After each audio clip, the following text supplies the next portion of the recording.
The weather brought to you by HEL&P. The rising cost of living is yet to spoil the festive season. Families are tipped to spend big this Christmas, and plenty are already hitting the shops to beat the December rush. Many Australians are reining in household budgets, but that will not hamper spending on gifts this Christmas. Probably a little more than past years. Got a lot of kids to buy for. I started a bit earlier and I've been putting away purely because of COVID. Consumers have had a really tough couple of years, and they're actually making sure that this Christmas is a special one. Interest rate rises have not yet dented consumer spending. The most recent Australian Bureau of Statistics data shows clothing, footwear and personal accessory retailing was up 2% to $58 million in September. Malls and shopping centres are already pumping with festive patronage. Planning ahead and getting those special Christmas gifts in time. The decorations are up, and while wages have stagnated, many will work hard to make the festive season extra special. I think it's going to mean I'm going to have to work a lot of overtime just so I can get gifts for my family and for my girlfriend and my mum. But I'm going to make it work. You know, it's not going to kill Christmas spirit for me. The most popular presents for children include perennial favourite Lego and newcomer Gabby's Dollhouse. And for adults, Practical gifts like air fryers and also humidifiers, given the weather we're having. if, like me, you haven't made a Christmas gift list yet, don't panic. There are still 49 shopping days between now and December the 25th. Emily Rice, 9 News.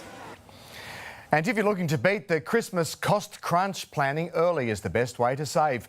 Black Friday sales are fast approaching, going live on November 25, followed by Cyber Monday on the 28th, with massive discounts on offer across a range of brands and products. The experts' advice: to make the most of the sales bonanza, have your wish list at the ready and compare deals before the sales launch. Well, time for your full weather forecast now. Let's bring in Luke Bradnam once again. Luke, any rain around on Sunday? Oh, Jono, just a possible light shower in the city.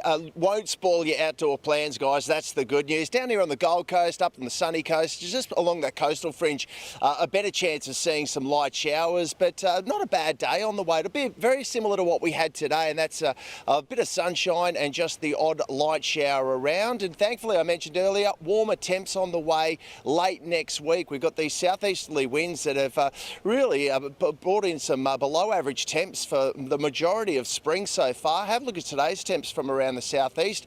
Dip down to the single digits yet again for Canungra and Bow Desert, dropping down to just 9 degrees.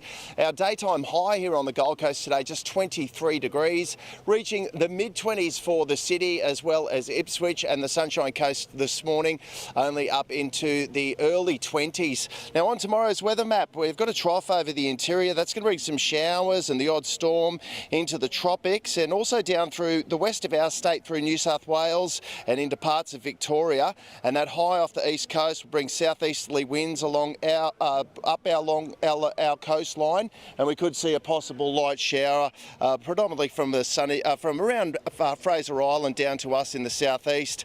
Around the grounds tomorrow, a sunny day on the way for Sydney, shower or two for Canberra, partly cloudy for Melbourne and Hobart, mostly sunny for Adelaide and Perth, and a possible shower and storm in the top end for Darwin. Back home, fine along the North Queensland coastline for all areas south of Cairns, and mostly sunny through the interior for Roma and also for the Mount Isa and Longreach. And then along the Capricornia coast, mostly sunny day, but it's from around Hervey Bay south to us on the Gold Coast. We could see those light showers just along the coastal fringe. Here in the southeast, might wake to a little bit of fog around the southern border ranges, and then it will clear away to a partly cloudy day for most of us. As I said, just those slight chances of showers along the coastal fringe. Temps pretty similar to what we saw today, only reaching the mid-20s in the west and even cooler along the coast. Out on the bay tomorrow, southeasterly winds 10 to 15 knots, getting up to 20 knots by the afternoon, so go early if you're heading offshore. Seas will get up to 1.5 metres. For the city, a 50-50 chance of rain, heading for a top of 25 and dipping down to 15. And then as we look ahead, a possible shower for Tuesday and Wednesday. Next Saturday, getting up to 29 degrees as spring makes a welcome return. And for Ipswich, partly cloudy tomorrow and Monday. Could see a shower on Tuesday and Wednesday. 31 degrees next Saturday. Here on the Gold Coast, a possible shower for Sunday and Monday. And for the Sunshine Coast, a pretty similar outlook. Looking forward to those warmer temps heading our way next week. Let's have a look at the beaches for tomorrow. Well, she was jam-packed down at D-Bar this morning. Have a look at it. Not exactly getting it all to yourself because it was one of the few options available around southeast Queensland beaches this morning. Those winds kicked in super early, so the open beaches were a bit of a write-off. This was the biggest swell down here at D-Bar, but look at it at Snapper. Nice and clean, little bit smaller, and once again, pretty packed out and will be again tomorrow. Here's the plan of attack. You might be able to get lucky and sneak in a wave super early on the open beaches, but other than that, hit the points. Noosa up on the sunny coast and those southern wave magnets down here on the Gold Coast. You need the wetty. Water temps hanging in there up around 20 degrees. For swimmers tomorrow, tuck yourself into a protected corner like down here at Greenmount or Burleigh. Noosa up on the sunny coast will be the best bet. And just be aware there's a few rips and currents out there. Offshore for the boaties, if you can brave the conditions, it's worth it. There's plenty of these dollies around at the moment. And Shauno's inshore fishing charters doing well, picking up a quality thready through the week in Brizzy. Great stuff. Yeah, sticking to the estuaries mostly tomorrow. John, behind me in the Nerang River, there's about 20 boats getting stuck into some quality whiting as well. So whatever you're up to off Sunday, have fun, stay safe, and we'll see you tomorrow night. Good advice, Luke. Enjoy the rest of your weekend. Thank you. And that is 9 News Queensland this Saturday. Thanks for your company. Timothy Clancy is up next with the current affair, and I'll be back with news breaks throughout the evening and back with you once again for Sunday night's news. I'm Jonathan Uptin. From all of us here, for now, good night.